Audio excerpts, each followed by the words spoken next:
Hello friends, welcome to today's Samayal. இன்னைக்கு நம்ம today சமையல்ல காய்ந்த பச்சை பட்டாணி வடை எப்படி செய்யலாம்னு பார்க்க போறோம்.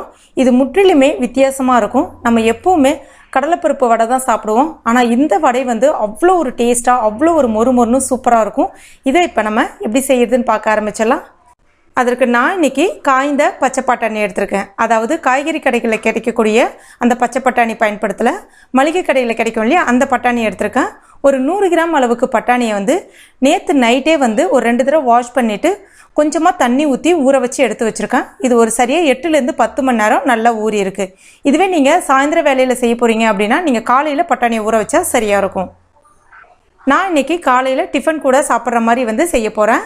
இப்போ இதில் இருக்கக்கூடிய தண்ணீரை நல்லா வடிகட்டிக்குங்க. இப்போ இதை கொஞ்சம் கொஞ்சமாக மிக்சியில் சேர்த்துட்டு நொறுநொறுப்பாக அரைச்சி எடுத்துக்கங்க. அதாவது கொஞ்சம் குறகுறப்பாக இருக்கிற மாதிரி அரைச்சி எடுத்துக்கங்க. ரொம்ப நைஸாக அரைச்சிடாதீங்க. இப்போ இந்த மாதிரி. அதுக்கு அடுத்து தான் கடைசியாக கொஞ்சமாக ஒரு கைப்பிடி அளவுக்கு பட்டாணி மட்டும் எடுத்துருக்கேன். அடுத்து தான் 2 பச்சை மிளகாய், ஒரு சின்ன துண்டு இஞ்சி எடுத்துருக்கேன். அதையும் இது கூட சேர்த்துட்டு நல்லா குறகுறப்பாக அரைச்சி எடுத்துக்கலாம். இப்போ இந்த மாதிரி இதையும் இது கூட சேர்த்துடலாம். அடுத்து தான் ஒரு பாதி அளவுக்கு பெரிய வெங்காயம் பொடிசாக கட் பண்ணி எடுத்துருக்கேன். கொஞ்சமாக கொத்தமல்லி இலைகள், கொஞ்சமாக கருவேப்பிலை இலைகள், தேவையான அளவுக்கு உப்பு. அடுத்ததாக ஒரு 1/4 ஸ்பூன் அளவுக்கு மிளகாய் பொடி சேர்க்குறேன். இது கொஞ்சம் நல்ல கலர் கொடுக்குன்றதுக்காக சேர்க்குறேன். காரமும் இருக்கும், நல்லாயிருக்கும். உங்களுக்கு வேண்டானா இந்த இடத்துல நீங்கள் இதை தவிர்த்துக்கலாம். கொஞ்சமாக மஞ்சள் பொடி சேர்க்குறேன். கூடவே ஒரு 1/4 ஸ்பூன் அளவுக்கு சின்ன ஜீரகம் சேர்த்துக்கிறேன்.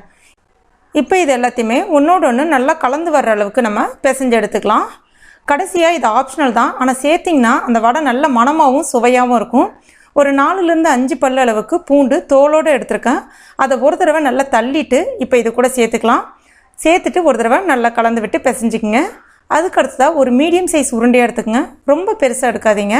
ஏன்னா ரொம்ப பெருசாக சேர்த்திங்க அப்படின்னா உள்ளே வந்து மாவு வேகாத மாதிரி இருக்கும், நல்லா இருக்காது. எப்போவுமே இந்த மாதிரி வடைலாம் கொஞ்சம் தின்னாக இருந்துச்சுன்னா நல்லா மொறுமொறுன்னு சூப்பராக இருக்கும்.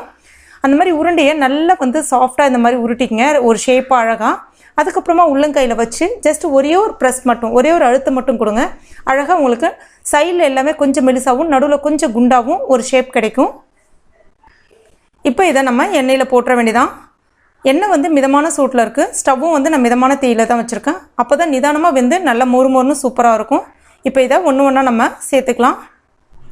இந்த வடை வேகிறதுக்கு கொஞ்சம் நேரம் எடுத்துக்கும், ஆனால் ரொம்ப டேஸ்ட்டாக இருக்கும். இப்போ பாருங்கள், கொஞ்சம் சிவந்து வந்த பிறகு இதை நம்ம ஒரு பக்கமாக எல்லாத்தையும் நம்ம திருப்பி போட்டுடலாம். இந்த மாதிரி இப்போ பாருங்கள், எல்லாமே ஓரளவுக்கு நல்லா சிவந்து வந்துருச்சு. பார்க்கவே நல்ல மொறுமொறுன்னு சூப்பராக ரெடி ஆகிட்டு இருக்குது. இப்போ எண்ணெய் இந்த மாதிரி நம்ம ஒரு தடவை சுழட்டி விட்டுக்குங்க நல்லா. அப்போ தான் எல்லா பக்கமும் நல்லா சிவந்து வரும். அவ்வளோதான். இப்போ நம்முடைய அந்த பச்சை பட்டாணி வடை ரொம்ப அருமையாக ரெடி ஆகிடுச்சு. நல்லா எண்ணெயை வடிகட்டிட்டு எடுத்துடலாம். இப்போ பாருங்கள், பார்க்கவே எவ்வளோ சூப்பராக இருக்குன்னு சொல்லிட்டு. இது கூட நீங்கள் எதுவுமே தொட்டு சாப்பிடணுன்ற அவசியமே கிடையாது, அப்படியே சாப்பிட்லாம். அவ்வளோ ஒரு டேஸ்ட்டாக இருக்கும். இதை நான் உங்களுக்கு பிரிச்சும் காமிக்கிறேன் பாருங்கள். இப்போ பாருங்கள், மேலே நல்லா மொறுமொறுணும், உள்ளே நம்மளுக்கு நல்லா அந்த சாஃப்டாகவும் இருக்குது பாருங்கள். ரொம்ப ரொம்ப சூப்பராக இருக்கும். ஃப்ரெண்ட்ஸ், கண்டிப்பாக நீங்களும் உங்கள் வீட்டில் கட்டாயம் ட்ரை பண்ணுங்கள். இது ரொம்பவே வித்தியாசமான சுவையிலையும் இருக்கும். ட்ரை பண்ணிவிட்டு மறக்காமல் எனக்கு கமெண்ட் பண்ணுங்கள். இந்த வீடியோ உங்களுக்கு பிடிச்சிருக்கும் நம்புகிறேன்.